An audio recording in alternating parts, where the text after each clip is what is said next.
નમસ્કાર મિત્રો, અત્યારે ન્યૂઝ મીડિયામાં હવે ચર્ચા એવી આવી છે કે મેં આપમાંથી 7 દિવસ બાદ રાજીનામું આપ્યું છે, તો મેં એવું કોઈ રાજીનામું આપ્યું નથી. જો મીડિયાવાળા પાસે એવા એવિડન્સ હોય તો મને જરીક બતાવજો. અને મારે મનોજભાઈ સોરઠિયા સાથે, ગોપાલભાઈ ઇટાળિયા સાથે, બ્રિજરાજ સોલંકી સાથે બધા સાથે વાત થઈ છે. જ્યારે આગેવાન બધા નેતાઓ આવીને મિટિંગ કરશે, એ લોકો એમ કહેશે કે તમારે રાજીનામું આપી દેવું જોઈએ, એ પછી હું રાજીનામું આપીશ. મેં હજી રાજીનામું આપ્યું નથી. મારા નિવેદન વગર મીડિયાવાળા આવું બધી અફવા ફેલાવે, આવી બધી ન્યૂઝ છાપે તો એ ક્યાં સુધી વ્યાજબી કહેવાય?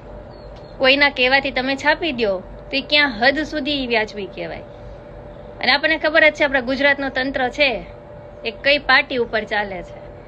એટલે આવી ખોટી કોઈ અફવામાં આવવું નહીં. મેં હજી આમ આદમી પાર્ટીમાંથી રાજીનામું નથી આપ્યું. જેના હસ્તકું જોડાણી છું એ જ્યારે એમ કહે છે કે રાજીનામું આપી દો, ત્યારે હું રાજીનામું આપી દઈશ. પણ હજી મેં રાજીનામું નથી આપ્યું. જય સરદાર.